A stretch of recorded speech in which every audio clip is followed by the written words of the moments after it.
আমরা এমন একটা শাসকের অধীনে আছি বাংলাদেশে, যেটা এখানের চেয়েও খারাপ। এমন সব খবর পাচ্ছি গত 2-3 দিন ধরে, মামুনুল হক সাহেবকে গ্রেপ্তার করে সাজিয়েই ওখানে নেওয়া হয়েছে।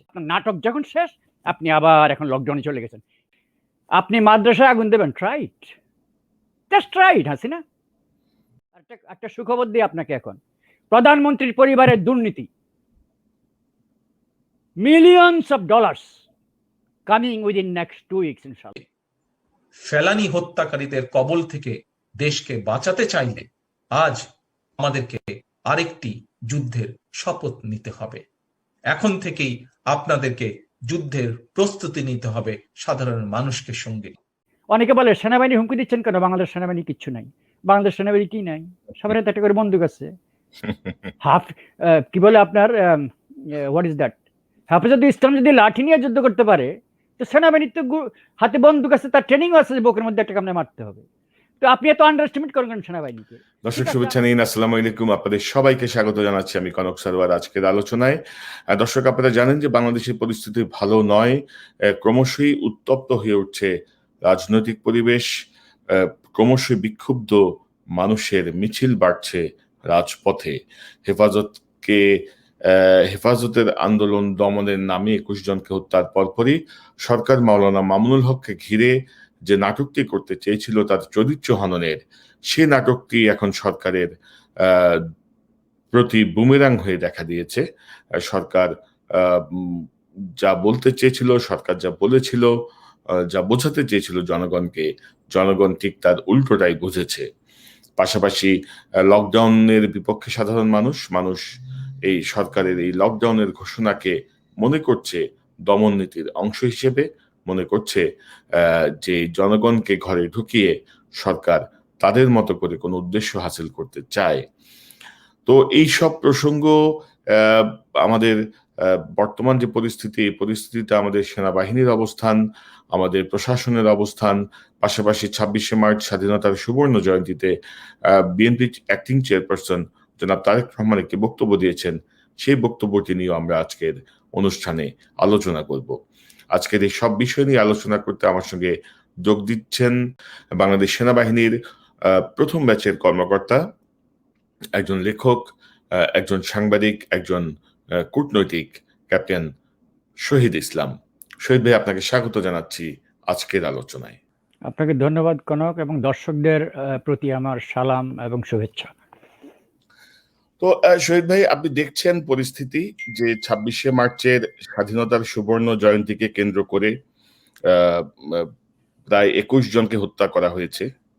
তো 25শে মার্চ 1971-এ পাকিস্তানি হানাদার বাহিনী ঝাঁপিয়ে পড়েছিল বাঙালির উপরে, আর 50 বছরের মাথায় বাংলাদেশেরই পুলিশ, বাংলাদেশেরই বিজেপি এবং আওয়ামী লীগের নেতা কর্মীরা ঝাঁপিয়ে পড়েছিল সাধারণ মানুষের উপরে, বিশেষ করে যারা মাদ্রাসার ছাত্র শিক্ষক তাদের উপরে।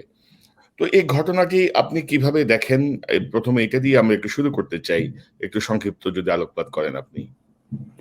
কনক, এটা দিয়ে শুরু করবেন সেটা ভালো কথা, কিন্তু তার আগে জাস্ট আমি একটা আধা মিনিটে একটি কথা বলতে চাচ্ছি যে আমরা এই শোটার জন্য যখন প্রস্তুতি নিচ্ছিলাম, ঠিক তখনই খবর পেলাম যে আমাদের রফিকুল ইসলাম মাদানী সাহেব, যাকে বলা হয় কিশোর বক্তা, তাকে কোনো কোনো খবরে গুম করা হয়েছে, কোনো কোনো খবরে র্যাব পরিচয় দিয়ে উঠিয়ে নেওয়া হয়েছে, আবার আরেকটা খবর পেলাম যে না, উনি র্যাবের কাস্টডিতে আছেন। হোয়াট এভার ইট ইজ, এই মানুষটা জন্য আমার দোয়া রইল। আমি তাকে অসম্ভব ভালোবাসি। আসলে জাতির জীবনে যখন 2-1 জন লোক থাকে যারা অকুতভয়, তারপরে সেটা কোরআনে হাফেজ, তার কোরআন তালাওয়াত হৃদয় কেড়ে নেয়। সুতরাং আমি দোয়া করি আল্লাহ যেন তাকে তার রহমতের ছায়ায় রাখে, তার যেন কোনো ক্ষতি না হয়।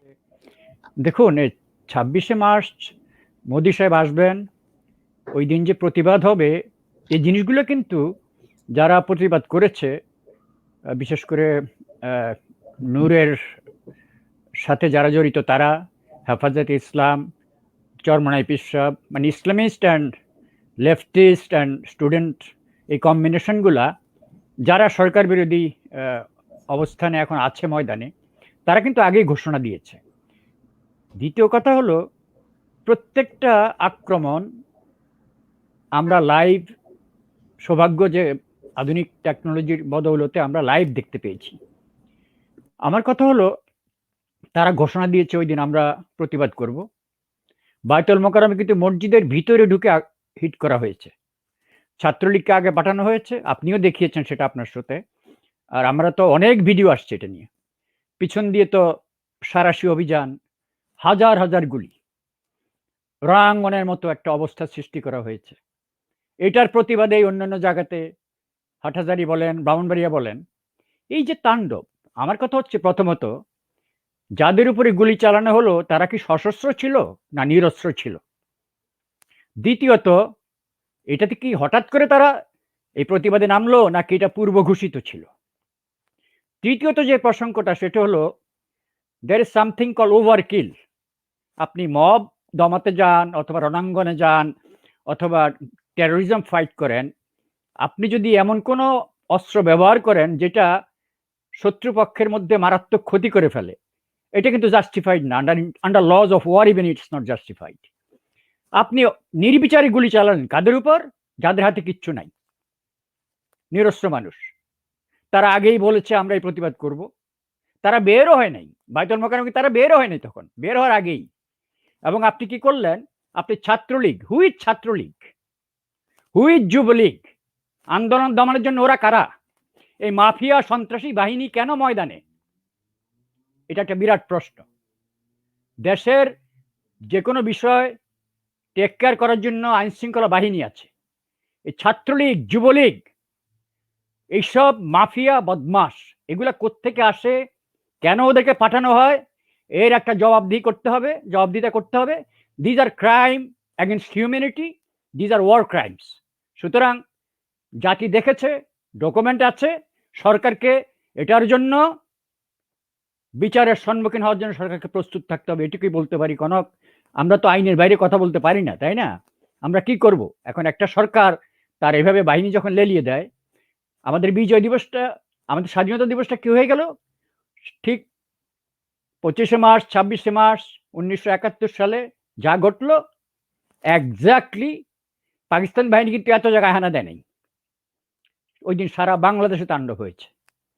সো এখন তো এগুলো প্রত্যক্ষ দিবালোকের মতো সবার চোখেই দৃশ্যমান, সবাই দেখতে পাচ্ছে কি হচ্ছে দেশে। তো মাওলানা মামুনুল হককে ঘিরে এখন সকল দিকে সরগরম অবস্থা। মামুনুল হক সাহেব তার দ্বিতীয় স্ত্রীকে নিয়ে, তার ভাষায় তিনি সোনারগাঁর একটি রিসোর্টে গিয়েছিলেন অবকাশ যাপনে বা বিশ্রাম নিতে। তো সেই জায়গাটায় আমরা যেটি দেখলাম যে ছাত্রলীগ, যুবলীগ, প্রশাসন যে তাকে সেখানে হেনস্থা করেছে, তাকে সেখান থেকে অপমানজনকভাবে ধরে নিয়ে যাওয়ার চেষ্টা হয়েছে পুলিশের মাধ্যমে। পরে তার নেতা কর্মীরা যখন আক্রমণ করে, গেট টেট ভেঙে তারা তাকে উদ্ধার করে নিয়ে যায়। আপনার বিশ্লেষণ কি, আপনার পর্যবেক্ষণ কি, বা আপনার কাছে তথ্য কি? আমি এটার উপর একটা আর্টিকেল করেছি যেটা 4 দিন আগে পাবলিশড হয়েছে। এই ঘটনাটা, এটাকে বলে আমরা ফ্রেমিং। একটা জিনিসকে আপনি একটা ওই যে ছবির ফ্রেমিং এর মতো একটা ছবিকে ওখানে ঢুকিয়ে দিচ্ছেন আপনি সাইজ করে। মামুনুল হক যেই রিসোর্টে গিয়েছেন, সেই রিসোর্টের যে মালিক শেখ সাইদুর রহমান বোধ ওনার নাম, এই ভদ্রলোক মামুনুল হকের আব্বা, যে ওই যে আজিজুল হক সাহেব ছিলেন, যে ওনার সময় থেকেই তারা পারিবারিক বন্ধুত্ব তাদের। So this is one angle. ওই ভদ্রলোকই মামুনুল হককে নিশ্চিত করেছেন তার হোটেলটা যথেষ্ট সিকিউরড, ওখানে আর্মড আনসার আছে, তারপরে ওর নিজস্ব আর্মড গার্ড আছে, লাইসেন্স উইপন নিয়ে গার্ড আছে, প্রশিক্ষিত লোক আছে, তাকে ওইভাবে দাওয়াত করেই ওখানে নেওয়া হয়েছে। That is number 1 point. এটুকু আমরা নিশ্চিত হয়েছি। সো দ্যাট মিনস হোটেলের যে মালিক, সে এখানে এই অপারেশনের সাথে জড়িত ছিল। সে বেসিক্যালি সে চাপের মুখে এই কাজটা করছে আর কি। তাকে দিয়ে সাজানো হয়েছে নাটকটা। শামীম ওসমান সাহেব জড়িত ছিলেন, সেটা আমরা জানতে পেরেছি। ইউএনও সাহেব ডাইরেক্টলি অর্ডার দিয়ে যুবলীগের সভাপতিকে, ছাত্রলীগের সভাপতিকে ওখানে যেতে বলছেন। মামুনুল হক ওখানে চেক ইন করার মুহূর্তের মধ্যেই সে রোমেটিকের কাপড়ও চেঞ্জ করতে পারেনি, তার আগে ওখানে হাজির হয়ে গেছে এনএসআই, এসবি, তারপরে আপনার পুলিশ, লোকাল থানার ইন্সপেক্টর, কি বলে আপনার ওসি তো দুইজন থাকে, একজন তদন্ত, সেও গেছে ওখানে। মিডিয়ার লোক, এই ভুয়া মিডিয়া, তাদের নিজস্ব ক্যামেরা ট্যামেরা একটা লোকাল ভুয়া বলবো in the sense these are not journalist, because একজন জার্নালিস্ট যে মামুনুল হকের দাড়িতে হাত দিছে তাকে এখন পরে ওই হেফাজতের ছেলেরা উঠে নিয়ে গেছে এবং তাকে বলছে তুমি ক্ষমা চাও। সে এক সেন্টেন্স বাংলা বলতে পারে না, আমি সাংবাদিক করি, এ হলো তার sentence. How do you recognise them as journalist? সুতরাং আমি তাদেরকে সাংবাদিক হিসাবে স্বীকৃতি দিচ্ছি না। এগুলো মাফিয়া বাহিনীর অংশ আর কি, সবাই মিলে ওখানে গেছে। এখন কথা হচ্ছে, আপনাকে আমি বলি, ঐতিহাসিকভাবে যখন কাউকে ফ্রেম করা হয়, এটা একটা বৃহত্তর ঘটনার জন্য করা হয়। আমি তখন চাকরিতে, সেনাবাহিনীতে, এরশাদ সাহেবের সামরিক শাসন আসবে, আমরা জানি এটা নিয়ে কথাবার্তা হচ্ছে, আসতেছে।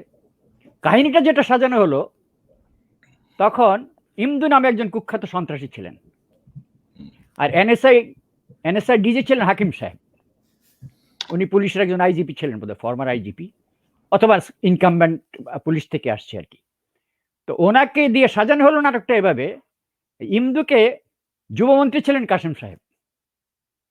এইভাবে আগের থেকে 2 মাস আগ থেকে এখানে কাসেম সাহেবের সাথে ইমদুর একটা সম্পর্ক করে ইমদুর নামে আবার ওয়ারেন্ট হলো, যেহেতু সে সন্ত্রাসী। এখন ইমদু গ্রেপ্তারে ভয়ে কাসেম সাহেবের বাসায় গিয়ে পালালো।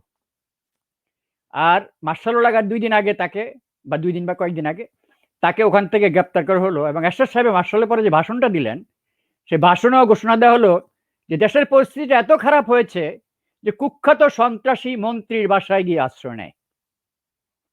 এটাকে বলে ফ্রেমড অপারেশন। আপনি মানুষকে ওটার মধ্যে সেট করবেন।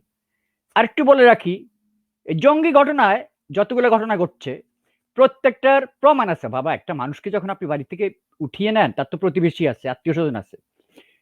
অনেকের থানায় গেছে জিডি করার জন্য, যে আমাদের অমুককে নিয়ে গেছে, 6 মাস আগে অ্যারেস্ট করছে, তাকে ইন্টারোগেশন করে তার থেকে তথ্য যা নেয়ার, যত কিছু করার সব করা শেষ। তারপর এখন তাকে হত্যা করে ফেলতে হবে। তো কি করে? একটা বাড়ির মধ্যে নিয়ে ঢুকে রাখে, এরপরে গিয়া এখানে মিডিয়া নিয়ে যায়, র্যাব, পুলিশ, বিরাট কোনো অপারেশন আর্মি পর্যন্ত যায়। গিয়ে কয়টাতে গেছে বাংলাদেশে, এই আপনার গিয়ে ওখানে তারপর নাটক সাজায়, এখানে ক্রস ফায়ার, গোলাগুলি হচ্ছে, বন্দুক যুদ্ধ, এই জঙ্গিকে এখানে হত্যা করা হয়েছে। ইভেন একজন মেজর জাহিদ নামে একজন অফিসারকে এভাবে কিল করা হয়েছে। সে ইসলামীপন্থী ছিল বলে আমরা শুনলাম পরবর্তীকালে। তাকে এভাবে অ্যারেস্ট করে নিয়ে গেছে, 7 না 8 মাস পরে গিয়ে তাকে এভাবে কিল করছে। তো এখন হচ্ছে কি, সরকার যখন, একটা দেশের সরকার যখন মানুষের নিরাপত্তা না দিয়ে, আমার কথা হচ্ছে কেউ অপরাধী হতেই পারে, আইন বই আছে আমাদের। একটা লোক সন্ত্রাসী হতেই পারে যদি আইনের ডেফিনেশনে মিলে যায়। একটা লোক জঙ্গি হতেই পারে যদি আইনের ডেফিনেশনে মেনে যায়। একটা লোক যে কোনো অপরাধী হতে পারে। তাহলে আপনি কি করবেন? আপনি তো সেটা ডিউ প্রসেসটা অ্যাপ্লাই করবেন, তাই না? তাকে গ্রেপ্তার করবেন। এই যে আজকে যে এই ছেলেটাকে, এই যে এখন এই মাওলানা সাহেবকে উঠিয়ে নিয়ে গেল, রফিকুল ইসলাম মাদানি, আমার কথা হচ্ছে কি, ফার্স্ট অফ অল কোন আইনে ওকে অ্যারেস্ট করছেন? This is a question. Is there any warrant against him? এখন আপনি যদি বলেন যে ওয়ারেন্ট আছে তার, তাহলে অপরাধটা কি? তাহলে সে জ্বালাময়ী বক্তব্য রাখছে। Freedom of speech is guaranteed by the constitution, you better know it. 2021 সালে এসে যদি বাক স্বাধীনতার জন্য আমাকে যুদ্ধ করতে হয়, তাহলে সেটা হবে চূড়ান্ত যুদ্ধ। তোমাদের মতো লোক এই দেশে টিকবে না, কিন্তু বাঙালি বাক স্বাধীনতা ফেরত আনবে। গণতন্ত্রের সংগ্রাম রূপান্তরিত হয়েছিল স্বাধীনতার যুদ্ধে, মনে রাখবেন। স্বাধীনতার যুদ্ধের জন্য আমরা প্রস্তুত ছিলাম না। শেখ মুজিব এমন কোনো রেকর্ড নেই কোথাও বলেছে আমি বাংলাদেশের স্বাধীনতা ঘোষণা করলাম। অ্যাক্সিডেন্টালি পাকিস্তান আর্মি আমাদের সাথে দুর্ব্যবহার করেছে, আমাদেরকে আক্রমণ করেছে, আমরা তখন যুদ্ধে যেতে বাধ্য হয়েছি। সেই গণতন্ত্র আমরা এখনো পাইনি, কিন্তু মনে রাখবেন এই বকেয়া শোধ করতে হবে। কনক, এই বকেয়া শোধ করতে হবে। এই গণতন্ত্রকে আটকে রেখেছে, এই বকেয়া শোধ করতে হবে। দ্বিতীয়ত, বাক স্বাধীনতা, এটা আমার সংবিধানে স্বীকৃত। Universal Declaration of Human Rights sign করেছে বাংলাদেশ। বাংলাদেশ সংবিধানের 36 থেকে আরম্ভ করে পরবর্তী কয়েকটা ক্লজ এগুলা ইনকর্পোরেট করা আছে। এই সব বেআইনি কাজকর্ম, গুম, খুন, ফ্রেমিং করা, তারপরে এই মানুষকে ভাবে উঠিয়ে নেওয়া ঘর থেকে অল দিস স্টাফ জমা হচ্ছে সবকিছু, মনে রাখবেন, জমা হচ্ছে সবকিছু।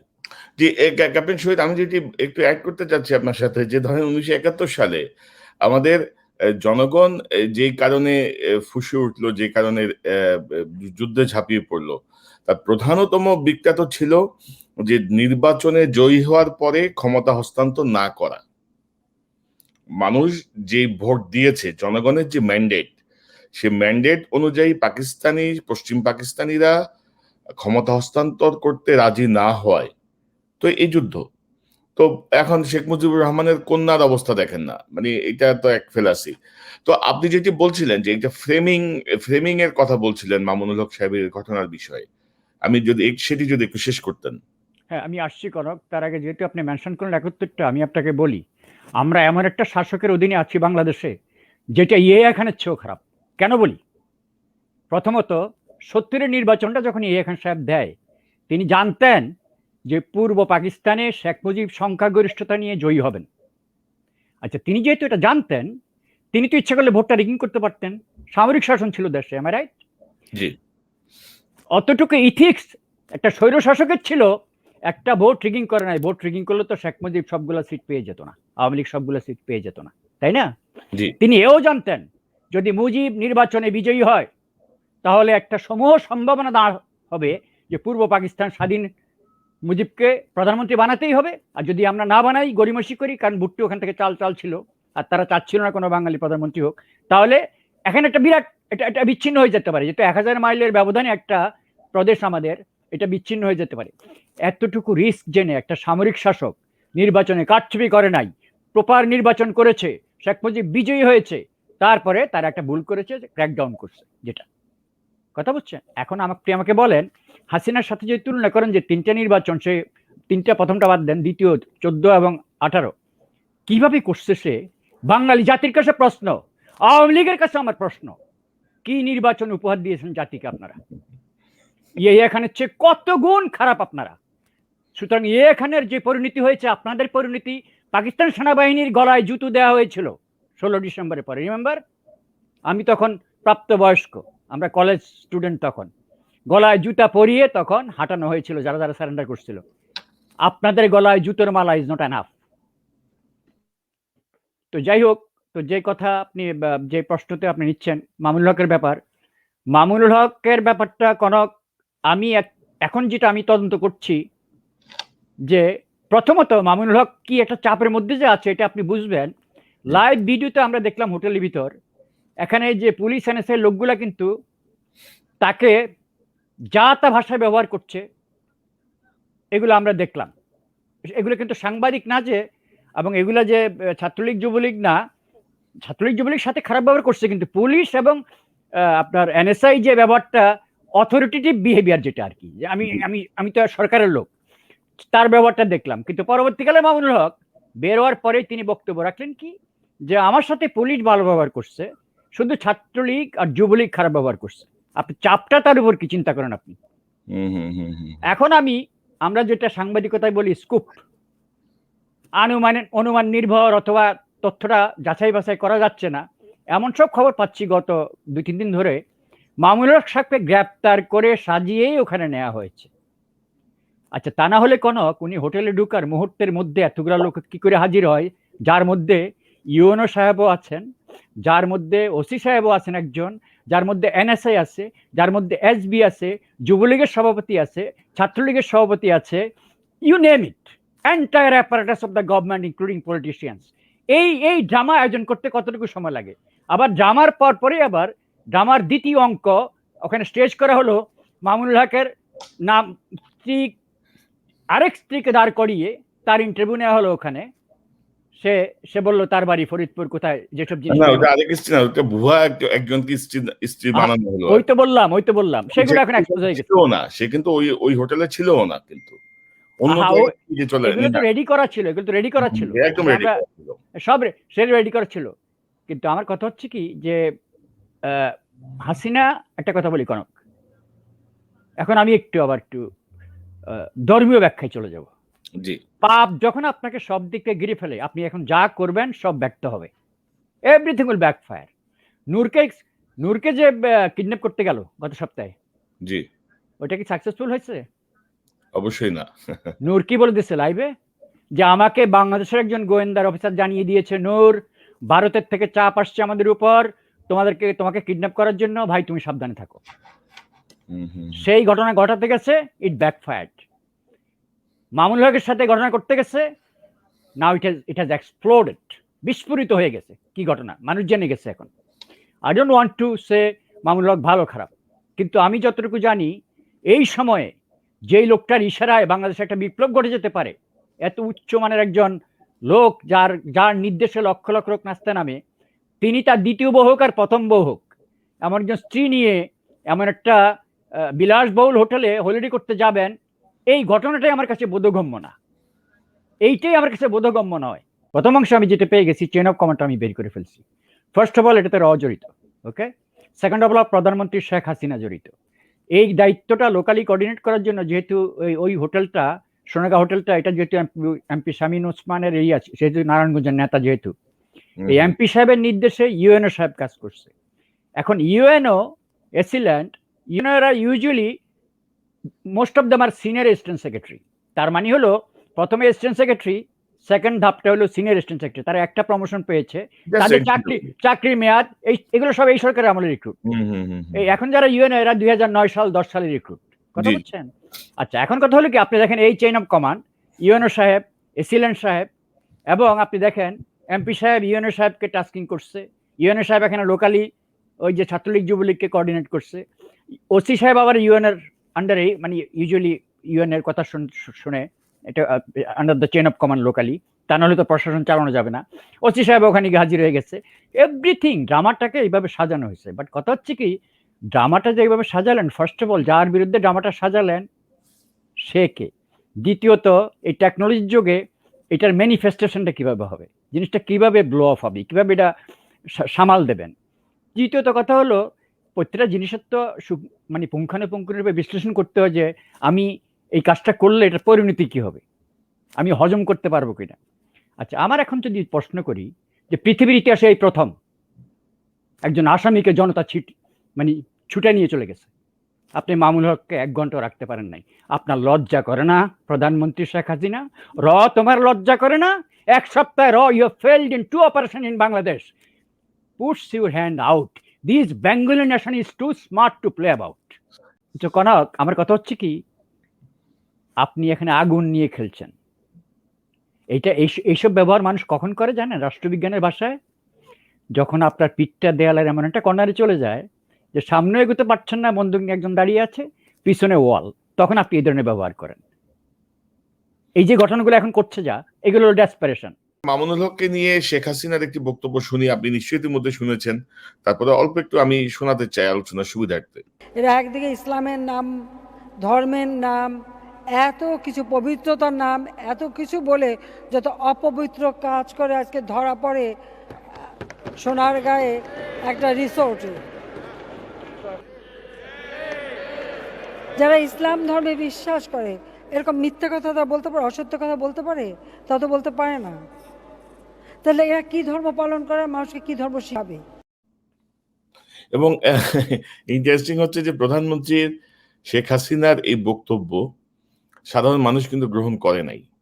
এবং আমি যদি আপনাকে আওয়ামী লীগের সাধারণ সম্পাদকের একটি বক্তব্য শোনাই। হেফাজত ইসলামের একজন নেতার সোনারগাঁও রিসোর্টে নৈতিক অবনমনের বিষয়ে গতকাল সংসদে মাননীয় প্রধানমন্ত্রী যে বক্তব্য দিয়েছেন তা তথ্য নির্ভর এবং প্রকৃত সত্যের উদ্ঘাটন।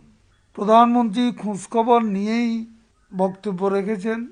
তিনি তার বক্তব্যে অসত্য কিছু বলেননি। প্রধানমন্ত্রী ধর্ম ব্যবসায়ীদের মুখোশ উন্মোচন করেছেন তার বক্তব্যের মধ্য দিয়ে। এতে ধর্ম ব্যবসায়ীদের হাতে ঘা লেগেছে। জনগণ ভেবেছে লজ্জাজনক ঘটনার পর তথাকথিত নেতারা জনসম্মুখে ক্ষমা চাইবেন। এখন দেখছি চোরের মায়ের বড় গল্প। প্রধানমন্ত্রীর এই বক্তব্য সাধারণ মানুষ বিশ্বাস করে নাই, সেটাকে সার্টিফিকেশন দিতে হচ্ছে আবার ওবায়দুল কাদেরের, যে তিনি যা বলেছেন সত্য বলেছেন, খোঁজখবর নিয়ে বলেছেন। এই দুটো মিলিয়ে আপনার একটা সংক্ষিপ্ত বিশ্লেষণ চাই। ওকে, প্রথমত প্রধানমন্ত্রী জাতীয় সংসদে দাঁড়িয়ে কথাটা বলেছেন। জাতীয় সংসদ, সেখানে আইন প্রণয়ন করা হয়। জাতীয় সংসদের প্রত্যেকটা সদস্য, প্রধানমন্ত্রী সহ, তাদের শপথ নেওয়া আছে তারা কোনো মিথ্যার আশ্রয় নিয়ে কোনো বক্তব্য রাখবেন না। উনি প্রথমত বলেছেন পার্লারের কোনো এক মেয়েকে নিয়ে গেছেন। আপনি কল্পনা করুন, অনেক দেশ আছে যেখানে জাতীয় সংসদগুলোতে 2টা টায়ার থাকে এবং প্রত্যেকটা টায়ারেই ওখানেও একটা আদালতের মতো বসে যায় ওরা। যেমন আমেরিকান কংগ্রেসে হয় সিনেট হিয়ারিং, আপনার হাউস হিয়ারিং, এসব জিনিস হয়। আপনি যদি এখন মনে করেন, আপনারা হাইপোথেটিক্যালি বলছি, যে আমাদের জাতীয় সংসদে এখন সব দল আছে, সব প্রত্যেক দলের মেম্বাররা আছে, এখন একটা বিচার শুরু হলো যে প্রধানমন্ত্রীর বক্তব্যটা নিয়ে আমরা তাকে ইমপিচ করব। কেন তিনি এইভাবে আরেকজনের চরিত্রহনন, দেশের একজন নাগরিক, মামুনুল হককে ওটা বাদ দেন, দেশের একজন নাগরিকের চরিত্রহনন করেছেন, যার জন্য এখন আপনি আমাকে বলেন প্রধানমন্ত্রী কি প্রমাণ করতে পারবে যে ওইটা সে তার স্ত্রীকে নিয়ে ওখানে যায় নাই? মামুনুল হক যদি প্রমাণ করতে পারে সে তার বৈধ স্ত্রীকে নিয়ে ওখানে গেছেন, তাহলে প্রধানমন্ত্রী এখানে স্ল্যান্ডার, ডিফেমেশন, সবগুলা চার্জে সে এখানে পড়ে যাবে। এগুলো হলো মোরাল টার্পিচুড অফেন্স, কিন্তু মনে রাখবেন এই ধরনের মানসিকতা নিয়ে, মিথ্যাবাদিত্বতা নিয়ে কোনো লোক প্রধানমন্ত্রীর দায়িত্ব পালন করতে পারে না, কোনো সরকারি উচ্চপদস্থ অফিসে ধারণ করতে পারে না। দ্বিতীয়ত, প্রধানমন্ত্রী যেসব আরো কতগুলো অভিযোগ দিয়েছেন, কোনোটার পিছনেই তার প্রমাণ করার মতো কোনো অবস্থান নেই। আমরা এখন যা প্রমাণ, যেটা মার্কেটে এসে গেছে, আমরা যা জেনে গেছি, পাবলিকলি যা এসে গেছে। ওবায়দুল কাদের সাহেব সাফাই গাইতে গিয়ে আরো যা বলেছেন, তথ্য নির্ভর। তথ্য নির্ভর কি? আপনি বলবেন আমাকে ডিজিএফআই জানিয়েছে, এসবি জানিয়েছে, আমাকে এনএসআই জানিয়েছে, আপনার গোয়েন্দা সংস্থা। আপনার গোয়েন্দা তো আপনি যা শুনতে ভালোবাসেন তা জানাচ্ছে মাননীয় প্রধানমন্ত্রী। আপনাকে যদি সঠিক খবর জানাতো, আজকে আপনি এই গ্যারাকলে পড়তেন না। আপনি যে গ্যারাকলে আছেন, আপনার বোধহয় কোনো খবর নাই আপনার কি হচ্ছে। You have no idea. ঠিক আছে, আপনি কোথায় দাঁড়িয়ে আছেন? আপনি আগ্নেয়গিরির অগ্নুৎপাতের মুখে দাঁড়িয়ে আছেন, একদম লিডটার উপরে দাঁড়িয়ে আছেন। ঠিক আছে, আপনি কি দেখেছেন মামুনুল হককে কিভাবে ছিনিয়ে নিয়েছে? আপনি ক্ষমতা থাকা অবস্থায় আপনার পিতার ছবি কিভাবে পদদলিত হচ্ছে? আপনি ক্ষমতা থাকা অবস্থায় আপনার আব্বার মুরাল কিভাবে ধ্বংস করা হচ্ছে? আপনি ক্ষমতা থাকা অবস্থায় আপনার সরকারের ঊর্ধ্বতন কর্মচারীরা, ইভেন ইউএন, ওরা ঘরে থাকতে পারে না, আনসার গার্ড নিয়ে থাকে। আপনার দলের নেতা নেত্রীরা ঘরে থাকতে পারে না। মাননীয় প্রধানমন্ত্রী, কোথায় বাস করছেন? ক্ষমতা আপনাকে এত অন্ধ করে দিয়েছে, আপনি অন্ধ হয়ে গেছেন। আর আপনার পাপ আপনাকে এমনভাবে ঘিরেছে, আপনি যেটা করবেন এখন এটাই ব্যাকফায়ার করবে। আমি আপনাকে লিখে দিলাম, আপনি যা হাত দিবেন এখন সেটাই ধ্বংস হবে এখন। বিকজ আপনি জাতির উপর অনেক বড় অন্যায় করে ফেলেছেন। আমাদের গণতন্ত্র আপনি হরণ করেছেন, আমাদের বাক স্বাধীনতা হরণ করেছেন, আপনি আমাদের সব কিছু হরণ করেছেন। আজকে রাস্তায় মানুষ চিৎকার দিচ্ছে, আপনি লকডাউন দিচ্ছেন। আপনার সবগুলো কাজ যখন শেষ হয়ে গেছে, আপনার আব্বার জন্মবার্ষিকী, আপনার সেই বিরাট একটা অনুষ্ঠান, 4 জন রাষ্ট্রীয় নেতা আসবে, এসে বাংলাদেশের কচু হয়ে যাবে, আপনি এসব যখন শেষ হয়েছে, আপনার নাটক যখন শেষ, আপনি আবার এখন লকডাউনে চলে গেছেন। এই কোভিড বাংলাদেশে আগেও ছিল, আপনার পরিসংখ্যান নিয়ে খেলা করেছে। আগেও 60 জন মারা গেছে, ডেলি 70 জন মারা গেছে। আপনি গত 6 মাস ধরে এটাকে 10 জন, 12 জন, 20 জন আপনারা সংখ্যা লেখেন। আপনার সরকার কোনো সত্য কথা বলে না মাননীয় প্রধানমন্ত্রী, কোনো সত্য কথা বলে না, আপনিও কোনো সত্য কথা বলেন না। এই সংসদে দাঁড়িয়ে একজন আলেমের নামে এই যে মিথ্যা কথাটা বললেন, আই ডোন্ট কেয়ার সে মামুনুল হক না অন্যকে, যে কোনো নাগরিক সম্পর্কে এই ধরনের মিথ্যা কথা বলা আপনার কাছে কি প্রমাণ ছিল যে মামুনুল হকের স্ত্রী না? আপনি কেন বিশ্বাস করলেন একজন কোরআনে হাফেজ, আল্লামা, শাইখুল হাদিস, সে জেনা করবে? এমন চিন্তা মাথায় আসলো কেন আপনার? মুরতাদ, এই মহিলা মুরতাদ, মুনাফেক, কথা কথা মিথ্যা কথা বলে। এবং ক্যাপ্টেন শহীদ, তার বক্তব্যের আরেকটি অংশ আছে, যে অংশটি নিয়ে আজকে আমার সঙ্গে একটি আলোচনায় কর্নেল শহীদ খুবই উষ্মা প্রকাশ করেছেন। খুবই সংক্ষিপ্তভাবে একটু যদি শোনেন আপনি। আগুন নিয়ে খেলছে তারা। এক ঘরে আগুন লাগলে তো সেই আগুন অন্য ঘরেও চলে যেতে পারে, সেটা কি তাদের হিসাবে নেই? আজকে রেল স্টেশন থেকে শুরু করে, ভূমি অফিস থেকে শুরু করে, ডিসি অফিস থেকে সব জায়গায় যে আগুন দিয়ে বেড়াচ্ছে, তাদের মাদ্রাসা, তাদের বাড়িঘর, সেগুলিও যদি আগুন লাগে তখন তারা কি করবে? তো এই যে তাদের মাদ্রাসা, তাদের মসজিদ, তাদের বাড়িঘর, প্রধানমন্ত্রী তো আসলে এক ধরনের উৎসাহ দিলেন না, আগুন লাগানোর ব্যাপারে সিগন্যাল দিয়ে দিলেন। আপনি কি মনে করেন সে তাদের কথার উচ্চারণ করে সে বুঝে করছে? ওই বিদ্যা নাই তার। আই এম সরি, এখন তাকে সব দিক থেকে এক্সপোজ করতে হবে। ওই লেভেলের এডুকেশনে নাই তার।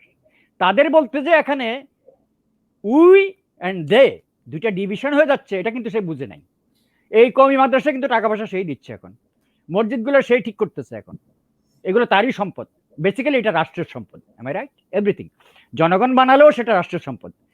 সারা বাংলাদেশের জানমালের নিরাপত্তা নিশ্চিত করার দায়িত্ব হলো বাংলাদেশের প্রশাসনের। তারা সাংবিধানিকভাবে অঙ্গীকারবদ্ধ।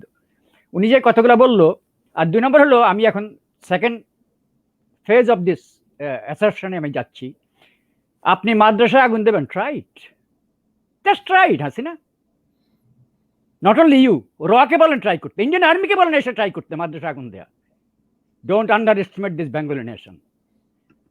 ভারতবর্ষের 52টা 32টা জাতিগোষ্ঠীর মধ্যে আমরা মুসলিম বাঙালির প্রথম স্বাধীন হতে পেরেছি। কাশ্মীর পারে নাই, পাঞ্জাব পারে নাই, আসাম পারে নাই, নাগাল্যান্ড পারে নাই, আমরা পেরেছি। ডোন্ট আন্ডার এস্টিমেট আস। এই দেশের শাসকদেরকেও কিভাবে শাস্তি করতে হয় আমরাই দেখিয়েছি।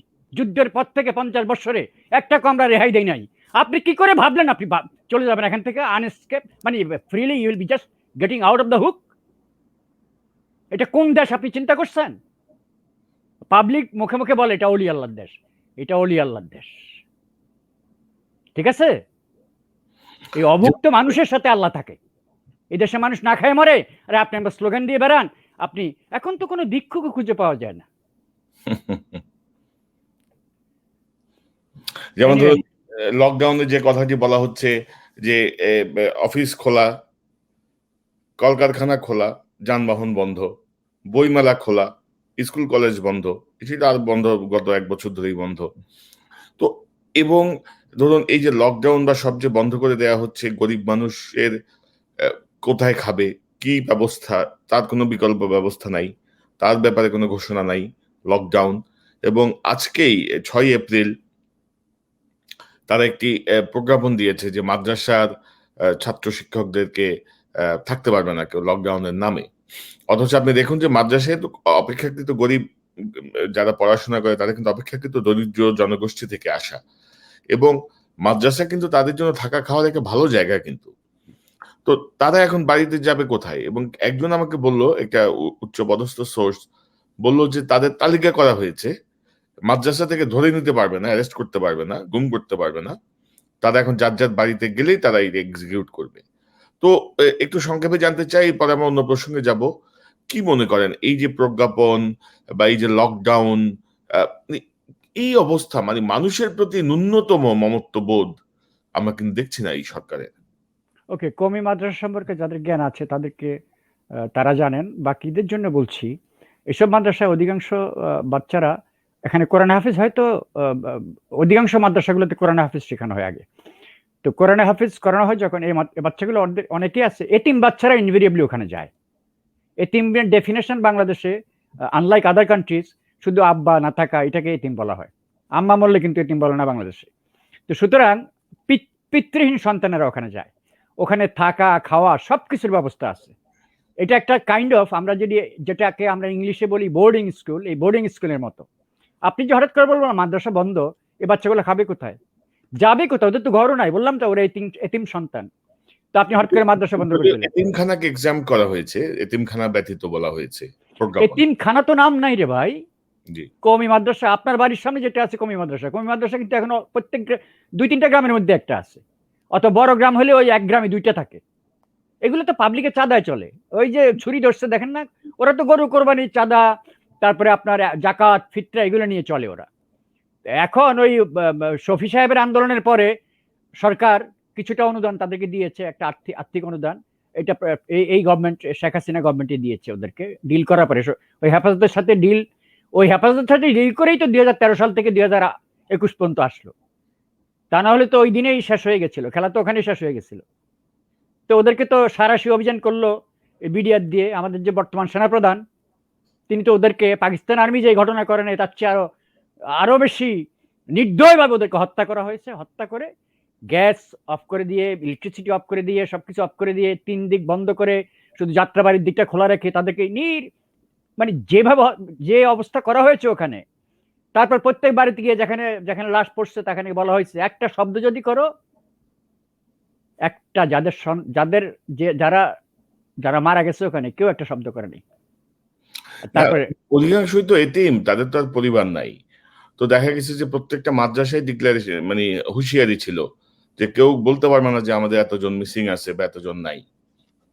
না, আমি যতটুকু জানি, আমরা তো সাংবাদিক, আমরা যেগুলো তদন্ত করি, আমরা যখন লিখি আমরা তো একদম আকাশ থেকে কথাটা আনি না। ওই ঘটনার পরে আমরা যখন তদন্ত করছি, ব্রাহ্মণবাড়িয়ার এক গ্রাম, আমি পার্সোনালি তদন্ত করছি, এক গ্রামে 2টা মাদ্রাসা, গ্রামটা বড়, 2 মাদ্রাসার থেকে সর্বমোট 28 জন ঢাকাতে গেছে হেফাজতের মুভমেন্টে জয়েন করার জন্য। 3 জন ফেরত আসেনি।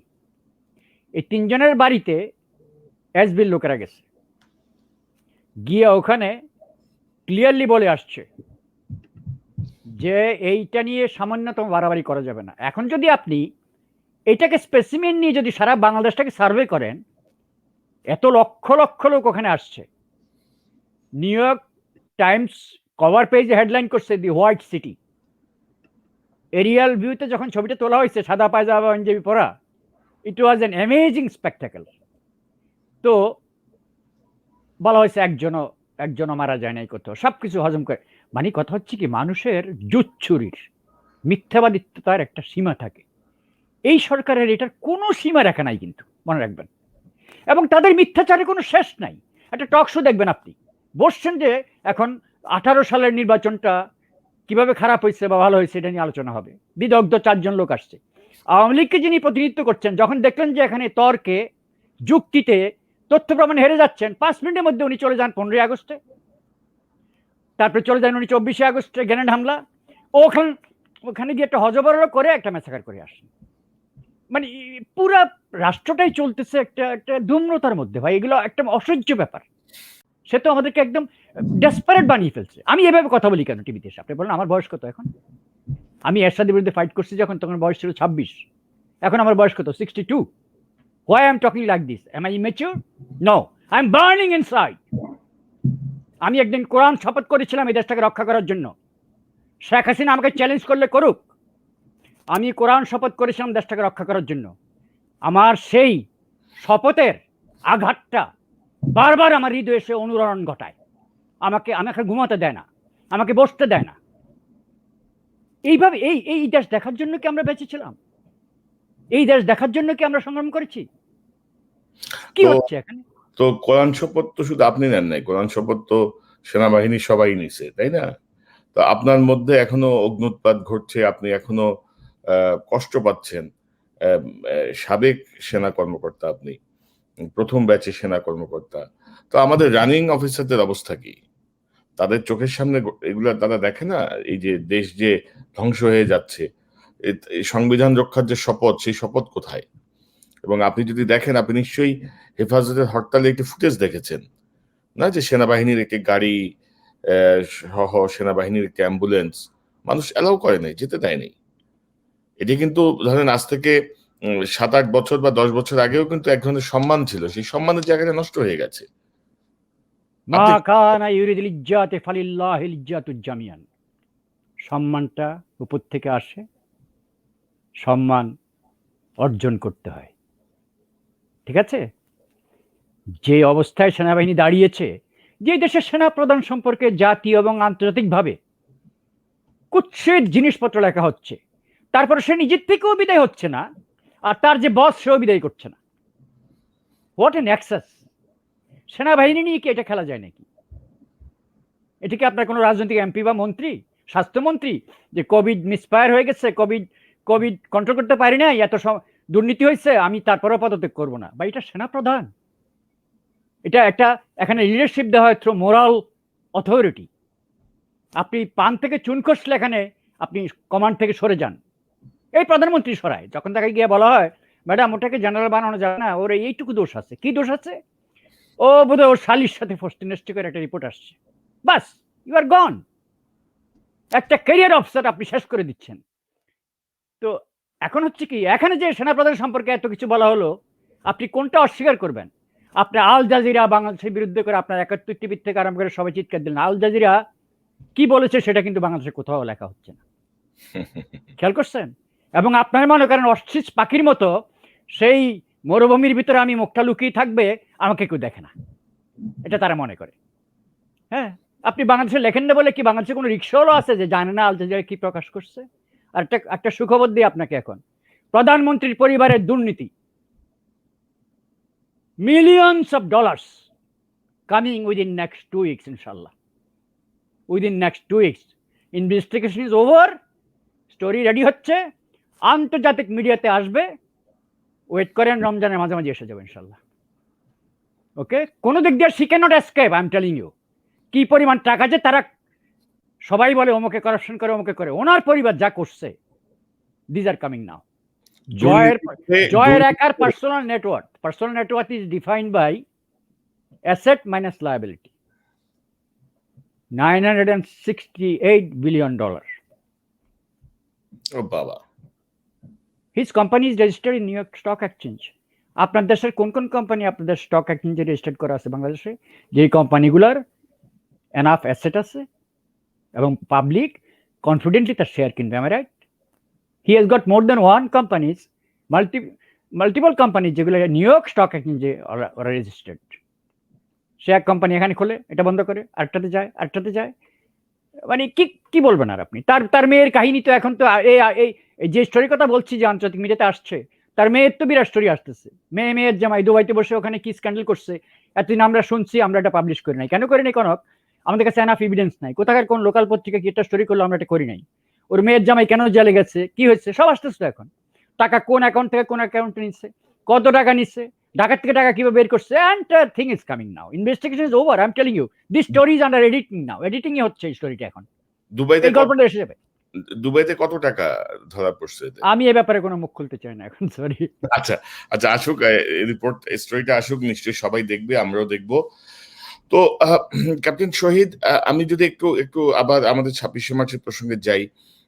এই যে ধরুন 50 বছরের বাংলাদেশটা, এই দেশের 26শে মার্চে হেফাজতের যে আন্দোলন বা পরবর্তী সময় যে গুলি করে হত্যা করা, সবকিছু মিলিয়ে বাংলাদেশের যারা অন্যান্য যে রাজনৈতিক দলগুলো, আমাদের বাম সংগঠনগুলো, আমাদের ছাত্র সংগঠনের অনেকগুলো ছাত্র সংগঠন, আমাদের অনেকগুলো রাজনৈতিক দল, তাদের কারো কিন্তু আমরা তেমন কোনো প্রতিক্রিয়া পাইনি।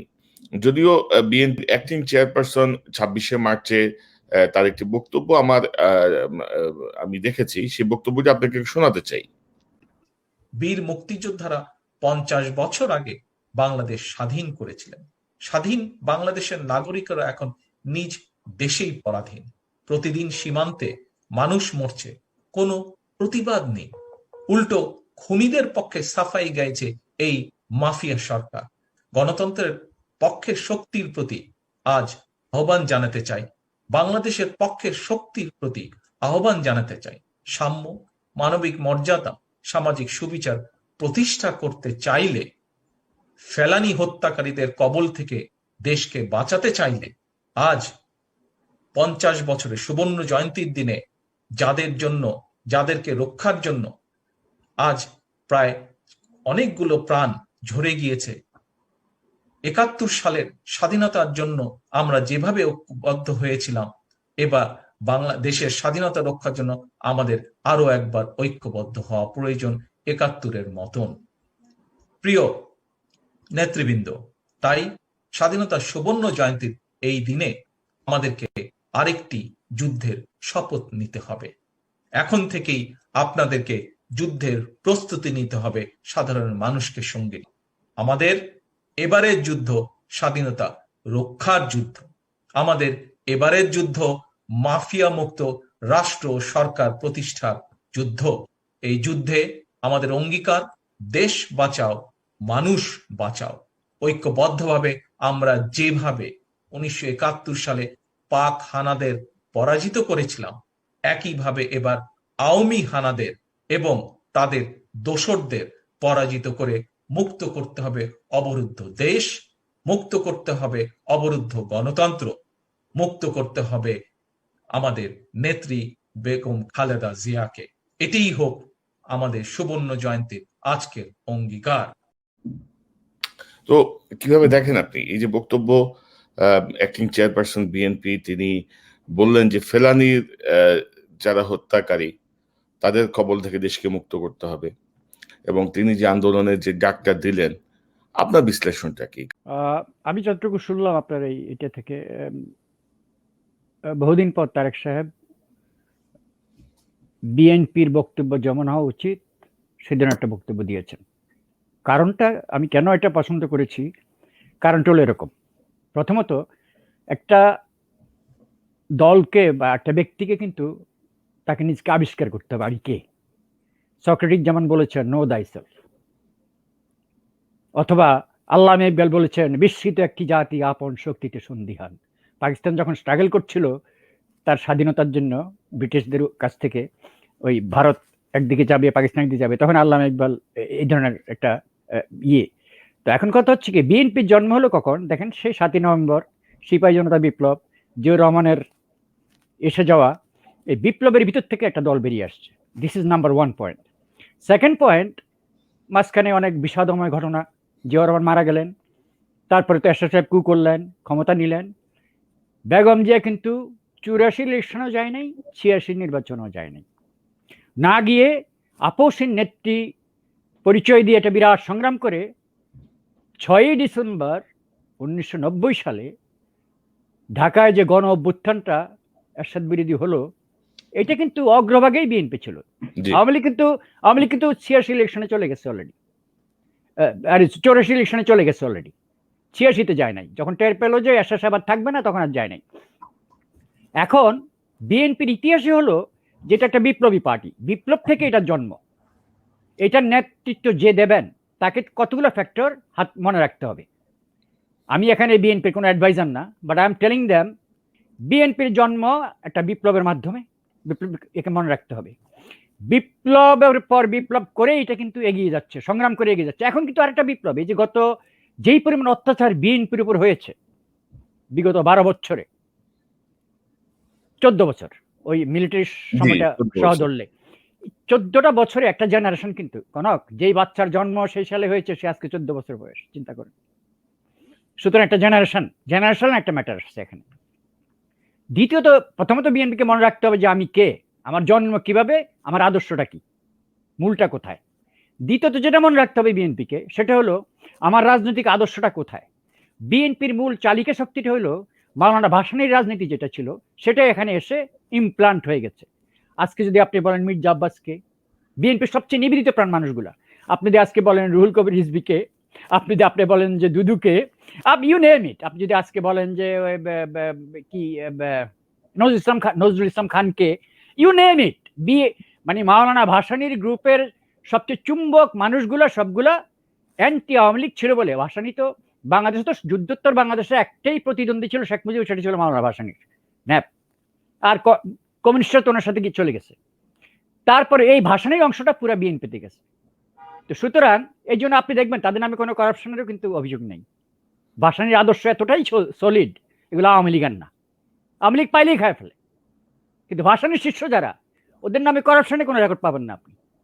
ওই যেমন জামাতের নামে বলা হয় যে জামাত একবার বিএনপির সাথে পাওয়ারে ছিল, ওদের 2 মন্ত্রী কোনো অবস্থাতে ওদের নামে কিছুই খুঁজে পায়নি যে করাপশন করছে। সো তারা করাপশন করে নাই অ্যাটলিস্ট। তো যেটা বলছিলাম যে প্রথমত কথা হলো বিএনপি একটা বিপ্লব থেকে বেরিয়ে আসা একটা পার্টি, বিপ্লবের মধ্যে জন্ম, বিপ্লব দিয়ে এটা টিকে ছিল, বিপ্লবের মধ্যে এটা এখনো আছে। কিন্তু কত সংগ্রাম তাদের, চিন্তা করেন, 3.5 লাখ লোকের বিরুদ্ধে মামলা, জেলে কি পরিমাণ আছে আপনি জানেন, তাদের নেত্রীর অবস্থা কি দেখেন। তারপরে যিনি বক্তব্য রাখছেন তিনি লন্ডন থেকে বক্তব্য রাখছেন, তার গলায় কিন্তু মৃত্যুদণ্ডের আদেশ, অল দিস স্টাফ। দ্বিতীয়ত আদর্শগত অবস্থান, আভ্যন্তরিকটা আমি বাদ দিলাম, আমি একটা সেকেন্ডে কথা শেষ করি, একটু শেষ করি কথা, নাহলে ভুলে যাব। আভ্যন্তরীণ অবস্থানটা বাদ দেন, আভ্যন্তরীণ রাজনীতিটা আমরা সবাই জানি বিএনপির অবস্থানটা কি, বিএনপির আন্তর্জাতিক রাজনীতির অবস্থানটা কি। ভারত বিএনপির শত্রু হতে হবে না, ভারত তো আমাদের বন্ধু রাষ্ট্র, প্রতিবেশীর সাথে শত্রুতা করে কোনো লাভ নেই। তাছাড়া ভারত তো আসলে সত্যি আমাদের বন্ধু রাষ্ট্র, কারণ আমাদের মুক্তিযুদ্ধে সাহায্য করেছে। তাছাড়া প্রতিবেশী তো, আপনাকে বুঝতে হবে। কিন্তু ভারতের সাথে প্রিন্সিপাল স্ট্যান্ড যেটা, যে সার্বভৌম অবস্থান থেকে ভারতকে হ্যান্ডেল করা, এইটাও কিন্তু বিএনপির আদর্শের একটা মূল মন্ত্র। এই প্রথম আমি তারেক রহমানকে, আমি যে প্রশ্নের জবাব দিতে গিয়ে এতগুলো কথা উত্থাপন করলাম, এই প্রথম আমি তারেক রহমানকে শুনলাম। এই প্রথম না, আগে বলেছে কিনা আমি জানি না আমার, কিন্তু আজকে দেখলাম যে সে একটা এই স্বাধীনতা দিবস উপলক্ষে সে একটা ভালো স্ট্যান্ড নিয়েছে, ভারতের ব্যাপারগুলা সে এখানে তুলে এনেছে। কিন্তু এর আগে 1 বছর বা 2 বছর আমরা শুনতেছিলাম তারেক ভারতের সাথে ডিল করেছে, 2023 সালের নির্বাচনে তারেককে পাওয়ারে আনবে, ওয়াদা করেছে, যার জন্য তারেক কোনো আন্দোলন করে না, কোনো কিছু করে না। আমার কথা হচ্ছে কি, দেশ যেখানে জেগে উঠেছে, নেতাদেরকে পুলিশের এখান থেকে ছিনিয়ে নিয়ে যাচ্ছে গেট ভেঙে, এতটুকু উত্তাল মানুষ রাস্তাঘাটে ঘুরতেছে কোভিডের এই এখন অলরেডি একটা অবস্থান নিয়ে যে কেউ একটা আহ্বান করবে তাদেরকে সরকার উৎখাতে আন্দোলনে যাবে। এই সময় যদি বিএনপি বসে থাকে আর মনে করে তারপর একটা নির্বাচন আসবে আমরা যাব, নির্বাচনের দ্বারে কাছে, নির্বাচনের দিকে এগোচ্ছে না বাংলাদেশ। বাংলাদেশ এগোচ্ছে অনেকগুলো সিনারিওর দিকে, এখন যে সিনারিওগুলোকে চিন্তাও করতে পারে না। হ্যাঁ, যদি পরিস্থিতিটাকে আপনার নির্বাচনের ভিতরে রাখতে চান, সাংবিধানিক রাজনীতি রক্ষা করতে চান, তারেক রহমানদের বলবো ময়দানে নেমে যান, ময়দানে নেমে যান, আপনার কর্মীদেরকে সেভাবে নির্দেশ দেন। বসে থাকার সময় কিন্তু শেষ হয়ে যাবে, কারণ বেশি সময় কিন্তু হাতে নাই, খেলাটা অন্য কারো হাতে চলে যেতে পারে, এটুকু আমি সতর্ক করে দিচ্ছি। জি, ক্যাপ্টেন শহীদ, তারেক রহমান সাহেবের এখনো মৃত্যুদণ্ডের কোনো আদেশ হয়নি, মানে বাট শেখ হাসিনা তো পাইলে তারে ধরেন কাঁচাই খেয়ে ফেলবে এরকম একটা সিচুয়েশন। যেই মামলাকে তাকে আসামি করা হয়েছে সেটাতে কিন্তু মৃত্যুদণ্ডের রায়টা খালি লেখাটা বাকি বাকি, হ্যাঁ, মানে সকল প্রস্তুতি এটা হত্যা মামলা তো। হ্যাঁ, জি জি জি। তো এখন ধরেন যে ইতিমধ্যে ধরেন আমরা যতটুকু খোঁজ খবর করি যে বিএনপি আমলে যেসব দুর্নীতির কথা বলা হয়, এখন আওয়ামী লীগের ওয়ার্ডের এক নেতা তার থেকে বেশি টাকার মালিক। ওই যে ছাত্রলীগের এক নেতা ফরিদপুরে 2000 কোটি টাকা নাকি বিদেশ পাঠিয়েছে। এগুলো তো বাংলাদেশের পত্রিকাতে আসে। ওকে, তো মানে বাংলাদেশের পত্রিকা আবার এই খবর লেখে কেন আমি বুঝলাম না। তারা রাস্তায় যখন 3 লক্ষ লোক নামে তাদের কাছে নিউজ হয় না, আর পুলিশ যখন না পুলিশ যখন শিখিয়ে দেয়, এসবি যখন শিখিয়ে দেয় এই নিউজটা করেন। হ্যাঁ, ওই ওখানে ছাত্রলীগের যে নেতাকে ধরছে ওটা ঘটনা জানেন তো কি জন্য, এটা কেন ব্যাপারে আসছে? ওই যে ওই ওনার বেআইয়ের এলাকার লোক, ওনার বেআইয়ের সাথে ওর গন্ডগোল, মানে বেআইয়ের সাথে গন্ডগোল না, উনি হলো বেআইয়ের লোক, তো বেআইয়ের সাথে হাসিনার গন্ডগোল হয়েছে। ওই যে বললাম সেই কাহিনী, ওই যে মেয়ের জামাইয়ের কাহিনী, এখানে টাকা পয়সার ভেজাল লেগে গেছে। তো বেআইয়ের সাথে এখন সম্পর্ক ভালো না, বেআইয়ের মন্ত্রিত্ব নাই, ও বেআইয়ের অনুগত লোক হলো সেই ছাত্রলীগের নেতা, ওই তারা এখন ফাঁসাতে হবে। এখন 2000 কোটি টাকার খবর বেরিয়ে গেছে, আর সারা বাংলাদেশ কিন্তু এগুলো বেরোচ্ছে না, কথা বুঝছেন? ওই যেখানে ভেজাল লাগে সেখানে বেরোয় আর কি। তো আপনি কি একটু সংক্ষেপে বলতে পারেন যে শেখ হাসিনার এত ব্যক্তিগত আক্রোশ কেন তারেক রহমানকে কেন্দ্র করে, বা মানে বিএনপির প্রতি তো বটে, স্পেশালি এই নেতার প্রতি আমরা তো দেখি যে প্রতিটা বিষয় যে তাকে জড়ানোর যে চেষ্টা, প্রতিটা বিষয় তাকে তার গন্ধ খুঁজে বের করার যে চেষ্টা, কেন মনে করেন আপনি? এই প্রশ্নটা যদি আপনি কোনো মনোরোগ বিশেষজ্ঞকে করেন, সে বলবে ইটস এ সাইকোপ্যাথিক সিমটম। কেনটা বলি কথাটা, তার প্রতি, তার আর্মির প্রতি এত আক্রোশ কেন? কেন সে বিডিআর ঘটনায় ভাবে জড়িত ছিল? আমরা তো সেটা আপনার শোতে প্রমাণ করছি যে সে জড়িত আছে এটার মধ্যে। শেখ হাসিনা ওই আর্মি আমার আব্বাকে মারছে, আমার পরিবারকে মারছে। আরে বাবা, ওই আর্মি তো দাদা আর্মি, এই আর্মি হলো নাতি আর্মি, প্লেন ভাষায় বলতে গেলে। যারা মারছে তাদের সন্তানরাও এখন আর্মিতে নাই, তাদের বয়স এতটুকু হয়ে গেছে। তাহলে এই আর্মিকে আপনি ব্লেম করবেন কেন? ঠিক তারেক রহমান, ওকে, আপনি তারেক রহমানের আব্বাকে পছন্দ করেন না, জিয়াউর রহমান, আপনি বলেন জিয়াউর রহমান আপনার পিতার হত্যাকাণ্ডের সাথে জড়িত, মেনে নিলাম। হি ওয়াজ সো স্মার্ট, সামান্যতম এভিডেন্স না রেখে শেখ মুজিবকে কিল করে ফেলছে। What a smart Ziaur Rahman, salute দেন ওকে। আপনি শেখ হাসিনা, ওর শিষ্যত্ব গ্রহণ করুন, সামান্যতম এভিডেন্স রাখে নাই। মুজিব হত্যা মামলায় কোথাও জিয়াউর রহমান আসামি আছে? কেন মৃতদের আসামি করা যায় না?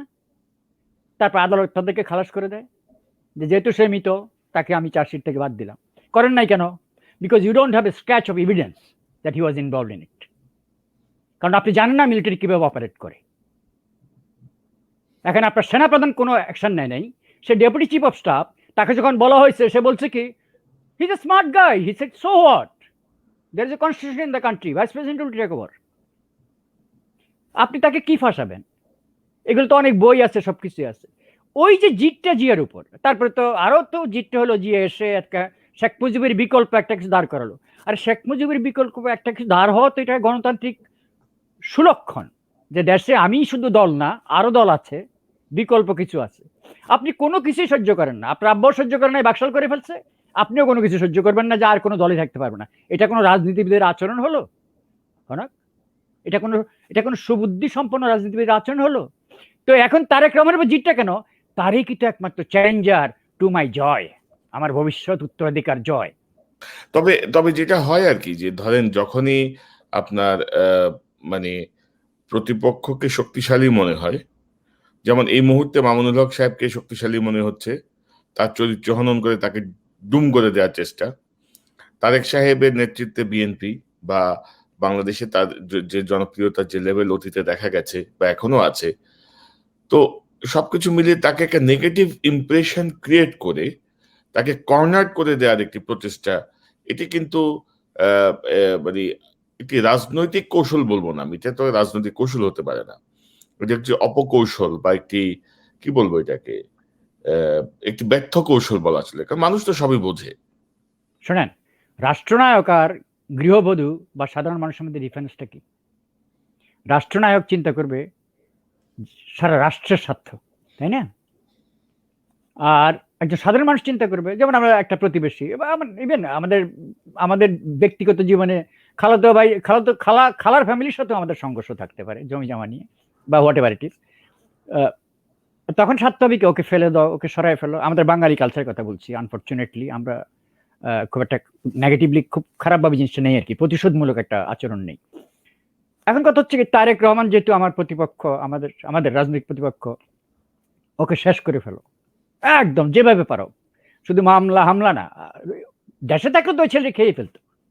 তো এখন কথা হচ্ছে কি, এবং খাওয়ার চেষ্টাই তো করে সবখানে, কথা বুঝছেন?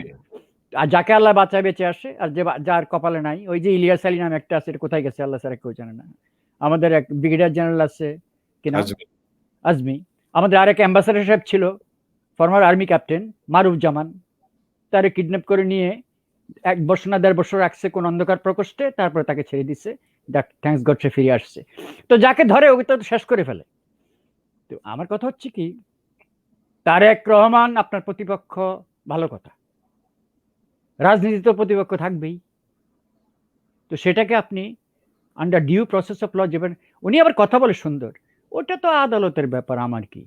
আপনার আদালত প্রধান বিচারপতিকে লাথি মেরে দেশ থেকে বের করে দেন, আপনার আদালত। আপনার ওয়ারকাম ট্রাইব্যুনালের বিচারক টেলিফোনে বুদ্ধি নিয়ে নিয়ে রায় দেয়, এগুলো সব এখন পাবলিকলি ফাঁস হয়ে গেছে। হ্যাঁ, শেখ হাসিনা তো যখন প্রয়োজন হয় আদালতের কথা বলে, যখন প্রয়োজন হয় ধর্মের কথা বলে, কোরআনের রেফারেন্স দেয়, যখন যেটা প্রয়োজন, যখন যাকে যেভাবে ব্যবহার করা প্রয়োজন তার স্বার্থে, তিনি তো এটা সিদ্ধহস্ত। কনক কনক যাহারা মিথ্যা কথা বলে তাহাদেরকে বলা মুনাফেক। মুনাফেকের কিন্তু আবাদত কবুল হয় না। আর যে ব্যক্তি হারাম রুজি করে, হারাম জিনিস ভক্ষণ করে, হারামভাবে উপার্জিত, তার আবাদত কবুল হয়। সত্যি আমি সরি, আমি ধর্মের কথা একটু আনছি, কারণ ধর্ম জীবনের অনেক ক্ষেত্রে বিপদে পড়লে কাজে লাগে কিন্তু। তো উনি কিন্তু সবসময় বলেন যে উনি তাহাজ্জুদ নামাজ পড়েন, এই করেন সেই করেন। তো এত মিথ্যা কথা বলেন কেন আপনি? আপনার মিথ্যা তো প্রত্যেকদিন আপনার বলার 3 মিনিটের মধ্যে ধরা পড়ে। ওই ফ্যাক্ট চেক, আমরা বলি না রিয়েলিটি চেক, আমরা সাংবাদিক, ইনস্ট্যান্টলি আমরা বের করে ফেলি। আজকে তার দলের একজন অর্গানাইজিং সেক্রেটারি বোধ হয়, সাংগঠনিক সম্পাদক কামাল সাহেব বোধ হয় তার নাম, এই আমি টক শোতে দেখলাম, হঠাৎ করে এসে এমন একটা মিথ্যা কথা বলে ফেললো, আমি সাথে সাথে আমি টিভিটা অফ করে উঠে চলে আসলাম। ওই বেসিক নলেজটাও নাই, অথবা থাকলে ইন্টেনশনালি ওটাকে লুকিয়ে রেখে মিথ্যাটা বলে ফেলে। রাজনীতি করলে এত মিথ্যা কথা বলতে হবে? আর মিথ্যা কথা যদি বলতে হলে ইমান হারিয়ে রাজনীতি করেন কেন? যদি মিথ্যাই বলতে হয় সে রাজনীতি করবেন না। ওই সিস্টেমের সাথে আপনি মিশে যাচ্ছেন কেন? সিস্টেমে অন্য লোক মিশে যাচ্ছে যে ভাই এটা না করলে বাঁচতে পারছি না, ওই ওসি মিশে যাচ্ছে, ভাই এমপি অর্ডার দিচ্ছে, ডিসি অর্ডার দিচ্ছে। আপনি কেন মিশে যাচ্ছেন? আপনি তো রাষ্ট্রের সর্বাধিনায়ক, আপনি এটাতে মিশবেন কেন? আর আপনার যদি এই দুশ্চরিত্র থাকে যে মিথ্যা কথা বলা এবং অহরহ মিথ্যা কথা বলা, তাহলে আমরা জাতি হিসেবে নাগরিকরা কি করব? আমরা তো আপনাকে রোল মডেল হিসেবে ফলো করতে চাই, সেই জায়গাটা তো আপনি রাখেন নাই। আপনার বাপকে তো আমরা কিছুদিন ফলো করছি, একটা দীর্ঘ সময়, লম্বা সময় ফলো, পুরো জাতি ফলো করছি আমরা। আপনাকে আমরা কিভাবে ফলো করবো? ইতিহাস আপনাকে কিভাবে বিচার করবে? আপনি বলুন, আপনি কি করেছেন আমাদের নির্বাচনগুলো নিয়ে? আপনি কি করেছেন আমাদের স্থানীয় সরকার নির্বাচন নিয়ে, চেয়ারম্যান ইলেকশন নিয়ে, মেম্বার ইলেকশন নিয়ে? কোথায় নয়, কোথায় নয়? সেনাবাহিনীটাকে নিয়ে কি করছেন, পুলিশকে নিয়ে কি করছেন, প্রতিষ্ঠানগুলো কিভাবে ধ্বংস করছেন, আপনি কি করে আপনার ক্যাডার দিয়ে সিভিল সার্ভিসটাকে ভরে ফেলছেন।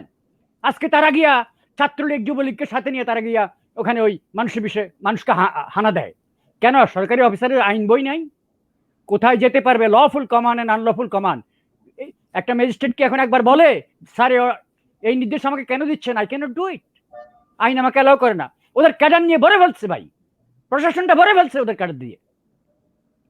এবং এই জঞ্জাল সাফ করতে হবে, এই জঞ্জাল থেকে বাংলাদেশকে নিষ্কৃতি নিতে হবে। না, এই জঞ্জাল তো আছে, পাশাপাশি যে পরিমাণ মানুষকে হত্যা করা হয়েছে, গুম করা হয়েছে, তার তো কোনো ব্যাখ্যা মানে সরকার কোনো সঠিক কোনো ব্যাখ্যা দিতে পারবে না। জি ক্যাপ্টেন শহীদ, আমরা অনুষ্ঠানের শেষ দিকে দুটি বিষয় নিয়ে আপনার সঙ্গে কথা বলে অনুষ্ঠানটা শেষ করতে চাই। আমরা কথা বলছিলাম আমাদের সেনাবাহিনীর কোনো প্রতিক্রিয়া নেই এই বিষয়টি নিয়ে। একজন আপনি বলছিলেন যে আপনার এই বয়সেও আপনি সেই শপথের কথা ভুলতে পারেন না, কোরআন শপথ, দেশ রক্ষার জন্য যে শপথ। তো চোখের সামনে শেষ হয়ে যাচ্ছে সব। একজন জেনারেল আজিজ তো আর সেনাবাহিনী না, সেনাবাহিনীতে তো আমাদের মানে বহু কর্মকর্তা আছেন, আমাদের সৈনিকরা আছেন, বহু সৎ অফিসার আছেন, এবং আমি তো বলবো যে শতকরা 90% বেশি অনেস্ট এবং দেশপ্রেমিক অফিসার আছেন। তো তারা কি বসে বসে দেখবে আর আদেশের অপেক্ষা করবে বা চেইন অফ কমান্ড মানবে? দেশটা এইভাবে লুটে পুটে শেষ হয়ে যাবে? এভাবে মানুষ স্বাধীনতার 50 বছরের মাথায় এসে পাখির মতো গুলি খেয়ে মরবে? চোখের সামনে দুর্নীতি, অনাচার, অজাচার সব চলতে থাকবে? আপনাকে আমি বিএনপির ঐতিহ্য, বিএনপির আদর্শ কি উচিত সে সম্পর্কে আমি কিছুটা আলোকপাত করেছি। এখন আমি সেনাবাহিনীর ঐতিহ্য, সেনাবাহিনীর কি করণীয় সেটা সম্বন্ধে একটু আলোকপাত করতে চাই। এই দেশের স্বাধীনতা যুদ্ধ, সেনাবাহিনী বিদ্রোহ ঘোষণা করে, স্বাধীনতা ঘোষণা করে, সেনাবাহিনীর নেতৃত্বে মুক্তিযুদ্ধ হয়েছে, সমগ্র জনতা এটাতে পার্টিসিপেট করেছে, ছাত্র, শিক্ষক, শ্রমিক যারা পার্টিসিপেট করেছে তাদেরকে ট্রেনিং দিয়েছে সেনাবাহিনী, মুক্তিবাহিনী বানিয়েছে, মেলবন্ধন কাঁধে কাঁধ মিলিয়ে যুদ্ধ করেছে, এই দেশকে স্বাধীন করেছে। স্বাধীনোত্তর বাংলাদেশে একদলীয় শাসন যখন প্রতিষ্ঠিত হয়ে গেল, গণতন্ত্র ভুলুণ্ঠিত হলো, সেনাবাহিনীর একটা বিদ্রোহী অংশ এসে সেটার থেকে জাতিকে রক্ষা করেছে। বহুদলীয়, ওখান থেকে জিয়াউর রহমানরা বেরিয়ে আসছে, পরবর্তীকালে বহুদলীয় গণতন্ত্র আসছে। সো স্বাধীনতা এনেছে সেনাবাহিনী, বহুদলীয় গণতন্ত্র এনেছে সেনাবাহিনী। তৃতীয়ত, মুক্ত বাজার অর্থনীতি। এই জিনিস বাংলাদেশ যখন 70 দশকের শেষের দিকে শুরু করে জিয়াউর রহমান, ভারত তখন অন্ধকার যুগে, ভারত এই জিনিস শুরু করছে 1992-তে। হোয়ারেজ বাংলাদেশ এতটুকু দূরদর্শিতা দেখিয়েছে জিয়ার আন্ডারে যে এই জিনিসটা করার ফলে আমরা সারা বিশ্বে আমাদের ব্যবসা বাণিজ্য, গার্মেন্ট বলেন, আন্তর্জাতিক স্বীকৃতিগুলোর থেকে আরম্ভ করে সবকিছু আমরা আন্তর্জাতিক বিশ্বের সাথে মার্জ হয়ে গেলাম, মিশে গেলাম। এরপরে 90 দশকের শুরুতেই কমিউনিজমের পতন হলো, সমাজতন্ত্র বলে আর কিছু রইল না। এই যে দূরদর্শিতা আমরা এর 10 বছর 15 বছর আগেই নিয়ে নিয়েছি, আমরা আমাদের লাইনে চলে আসছি, that was a big deal. কে করেছে এটা? সেনাবাহিনীর একজন শাসক জিয়াউর রহমান করেছে। বাংলাদেশের রাস্তাঘাট যত কিছু বলেন, যত আওয়াজই করুক, এরশাদ সাহেবের অবদান এই ম্যাপিং করে করে, আমি তখন চাকরিতে, যে 20 বছর 30 বছর পরে শহরটা কেমনে চলবে, দেশটা কিভাবে চলবে, এই যে বিজয় সরণি বলেন, রোকেয়া সরণি বলেন, এভরিথিং ইন ঢাকা। আজকে ঢাকা শহরে কিছুই চলতে পারতো না, এখন তো ফ্লাইওভার করা হচ্ছে উপর দিয়ে, বাট নিচের দিকে যত কিছু করা সব এরশাদ সাহেব করে গেছে। কিন্তু এই সেনাবাহিনীর অবসর প্রচুর কাজ করছে। পার্বত্য চট্টগ্রাম আলাদা হয়ে যাচ্ছিল, ভারত এখানে ইনসার্জেন্সি ঢুকিয়ে দিয়েছিল, সেনাবাহিনী সেটা থেকে রক্ষা করছে। আন্তর্জাতিকভাবে বাংলাদেশ সেনাবাহিনী বিশ্বের প্রথম শান্তিরক্ষা বাহিনী, নাম্বার 1 ফোর্স। সেনাবাহিনী পৃথিবীতে এ পর্যন্ত 31টা দেশে নির্বাচন অনুষ্ঠান করছে, গণতন্ত্র উপহার দিয়েছে। হয়তো নিজের দেশে গণতন্ত্র নাই। এখন বলেন যে সেনাবাহিনী কি করবে? সেনাবাহিনী তো শৃঙ্খলাবদ্ধ একটা, আমি বারবার বলি এই কথাটা, কিন্তু কনক ওই সেনাবাহিনী আবার করবে। সুখবরটা জানিয়ে রাখি, আমার সেনাবাহিনীর এইটা হলো ঐতিহ্য। স্বাধীনতা এনেছে, বহুদলীয় গণতন্ত্র এনেছে, মুক্তবাজার অর্থনীতি এনেছে, দেশের উন্নয়নে পার্টিসিপেট করেছে, আন্তর্জাতিক স্বীকৃতি এনেছে। আপনার দেশের সচিব কিন্তু আন্তর্জাতিকভাবে স্বীকৃত সচিব নহে, আপনার দেশের মেজর সাহেব কিন্তু আন্তর্জাতিকভাবে স্বীকৃত মেজর, আপনার দেশের সার্জেন্ট সাহেব আন্তর্জাতিকভাবে স্বীকৃত সার্জেন্ট, আপনার দেশের মেজর সাহেবকে অন্য দেশের ক্যাপ্টেন সাহেব বা জুনিয়র মেজররা স্যালুট দেয়। জাতির গৌরবটা ওরা নিয়ে আসছে, কথা বুঝছেন? এবং শান্তি রক্ষা আমরা কিন্তু প্রথম। এই সেনাবাহিনীকে আন্ডার এস্টিমেট করবেন না প্লিজ। সেনাবাহিনী করবে যেটা করার, কিন্তু কথা হচ্ছে রাজনীতিবিদরা যে ফেল করলো সেটার জবাব আগে দিতে হবে। কেন সেনাবাহিনীকে বারবার আসতে হয়? কেন বারবার সেনাবাহিনীকে বারবার স্বাধীনতার 50 বছর পর কেন আবার মানুষ সেনাবাহিনীর উপরে নির্ভরশীল? এই প্রশ্নের উত্তর রাজনীতিবিদদের খুঁজতে হবে। রাজনীতির মধ্যে একটা কোয়ালিটির চেঞ্জ আনতে হবে। আমি বললাম তো, আজকে তারেক রহমান যেভাবে বক্তব্য রেখেছেন, তারেক রহমানরা ভুলে গিয়েছিলেন এই ধরনের বক্তব্য দেওয়ার জন্য বিএনপির জন্ম হয়েছিল।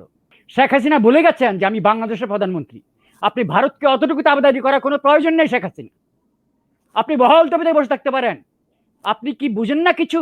ভারত আপনার বাংলাদেশকে সমীহ করে চলবে, বন্ধুত্বপূর্ণ ভাবাবেগ নিয়ে চলবে। কারণ আমরা দুইটা সার্বভৌম রাষ্ট্র, আমরা কোনো ফেলে দেওয়ার মতো কোনো কিছু না। আমরা নেপাল না, ভুটান না, সিকিম না। We are A 160 million strong nation. ভারতের অনেক বড় বড় শত্রু আছে, ওগুলা সামলানোর পরে বাংলাদেশের জন্য 2 ডিভিশন সৈনিক থাকবে না ভারতের। আমাদের 10 ডিভিশন আছে কনক। India will lose Assam, Tripura, Mizoram, you name it. আমরা অরুণাচলের বর্ডারে চলে যাবো 3 দিনের মধ্যে। As an army officer I am telling you this thing. সুতরাং এত ভয় পাওয়ার তো কিছু নাই।